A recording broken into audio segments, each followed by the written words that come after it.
रुक करेंगे डाइवो कराची का। ईद की आमद है और परदेशियों की बड़ी तादाद ने डाइवो टर्मिनल का रुख कर लिया है। कहते हैं कि डाइवो बस सर्विस लाजवाब है और बर वक्त अपनी मंजिल पर पहुंचाती है। मजीद जान लेते हैं नुमाइंदा बोल न्यूज़ कफील अहमद से। कफील, अपडेट कीजिएगा। देखिए, डाइवो बस टर्मिनल मैं कराची में मौजूद हूँ, लेकिन यहाँ से जाने वाले वो जो सफ़र है मुसाफिर यकीनन बहुत ज़्यादा मुतमईन है और आरामदेह जो है वो कहते हैं सफ़र को। जो ड्राइवर हजरात हैं उनका क्या कहना है? असगर साहब मेरे साथ मौजूद हैं। असगर साहब, क्या कहना चाहेंगे? इस गाड़ी के साथ सफ़र कितना आरामदेह होता है, किस तरह उसको आप मुमकिन बनाते हैं ताकि मुसाफिरों को कोई परेशानी ना हो?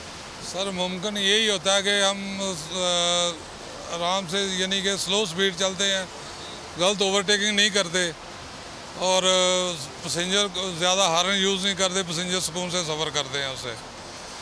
तो मसलन के रॉन्ग साइड ये वो हम नहीं मार करते हैं इसमें।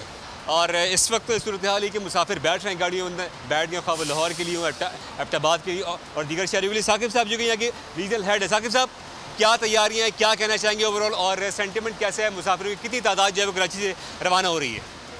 सर, मैक्सिमम जो है लोग जो है ना आ रहे हैं, ट्रैवल कर रहे हैं। कल हम एक्सपेक्ट कर रहे थे कि इससे ज़्यादा होगा, लेकिन कल कुछ पैसेंजर फ़्लो कम था, लेकिन आज बहुत बेहतर है और इंशाल्लाह ये आगे 3-4 दिन चलेगा। और लोग डेवू को प्रेफर कर रहे हैं क्योंकि सेफ्टी एंड सिक्योरिटी के हवाले से और हमारी ड्राइविंग के हवाले से आप लोगों को पता है कि हमारे ड्राइवर्स बहुत एक्सपर्ट्स हैं। तो ये साथ मौजूद है और उनका यही कहना है कि यहाँ से जो रवाना होने वाली तमाम बसेस हैं और मुसाफिरों को बेहतर से बेहतर सहूलियात के साथ जो है उनको यहाँ से रवाना किया जाए। बहुत शुक्रिया।